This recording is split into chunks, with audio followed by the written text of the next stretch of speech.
kita semua tahu kita fokus pada kebajikan pelajar. Jadi untuk tahun ni kita akan usahakan. Assalamualaikum, kami dari pegawai SPRM. Kami menerima aduan mengenai tuntutan kewangan. Kami perlukan kerjasama anda untuk siasatan. Jadi Mas Haila dan Pak Ishira ikut kami sekarang. Apa ni?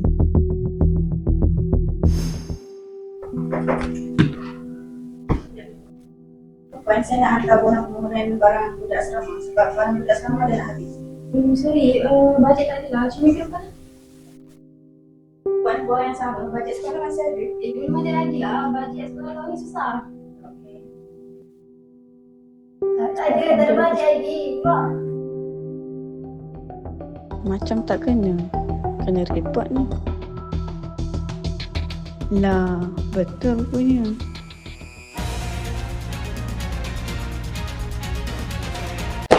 Kami akan sita semua dokumen tuntutan ini untuk siasatan.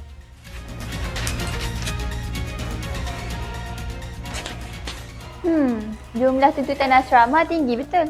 Bilangan pelajar sebenar tak sampai markah ni. Mana boleh macam ni?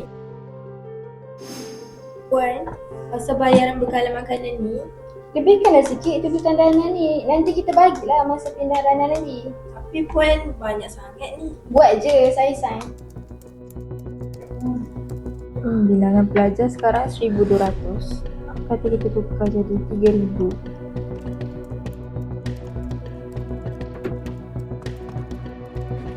Okay, ni tuntutan bayaran bekalan makanan untuk bulan ni. Macam biasa lah, saya buat lebih sikit. Jadi faham-faham je lah. Biasa Sebab kita ni dalam berbisnes ni kita memang tak berkira sangat pun. So ya, macam biasa kita. Okay, Nice. bagian Puan dah dapat kan? Dah dapat. Ni yang korang punya. Terima kasih.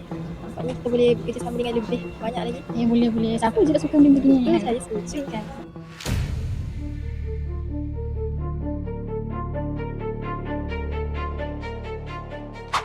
Hasil semakan lanjut terhadap dokumen yang kami sita, kami dapati wujud unsur tuntutan palsu. Kes ini akan disiasat di bawah Seksyen 18 Akta SPRM 2009. Dan pemalsuan dokumen adalah kesalahan di bawah Seksyen 471 Kanun Keseksaan.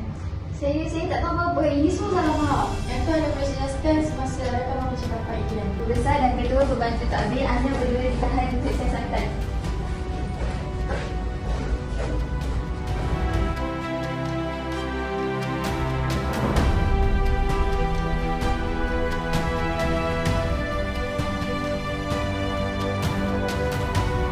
Assalamualaikum warahmatullahi wabarakatuh. Saya Gajah Halim Humaira binti Gajah Muhammad Taufik dari Universiti Sultan Zainal Abidin Depan Maksududin. Jadi hari ini saya nak temu buat puan sikit mengenai isu tuntutan palsu dalam kalangan penjawat awam.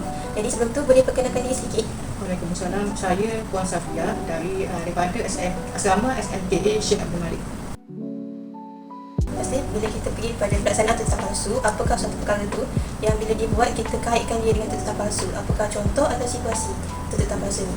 Salah satu contohnya seperti membeli peralatan contohlah peralatan sukan atau keperluan sekolah yang lain, dibuat tuntutan benda yang tidak wujud. Maksudnya barang tu kita tak terima. Di atas kertas tu ada wujud tapi barang tu tiada. Jadi kita membayar atas benda yang tidak wujud lah. Ataupun membuat satu program tu tidak dilaksanakan dengan sepenuhnya. Contohnya program jati diri ke, di kertas kecil tu letak tapi program itu tidak jalan. Jadi apakah kelemahan sistem pengurusan yang ada pada sekolah dan asrama pada hari ini yang boleh menyebabkan tuntutan palsu ni terlepas ataupun tetap diluluskan? Biasanya disebab berlakunya tuntutan palsu ni salah satunya kurangnya pemantauan dari pihak atasan ataupun beban kerja yang banyak, tidak sempat semok dengan betul dan teliti. Tahu juga apakah harapan puan supaya isu tuntutan palsu ni dapat dibendung dan supaya pengurusan yang sedia ada pada masa hari ini dapat jadi lebih baik daripada sekarang? Harapan saya supaya integriti dijaga, integriti penjawat awam ni dijaga, serta sistem pemantauan ni perkukuhkan lagi. Dan semua penjawat awam ni mestilah lebih bertanggungjawab. Terima kasih atas perkongsian yang sangat bermanfaat dan saya sangat hargai masa yang tadi.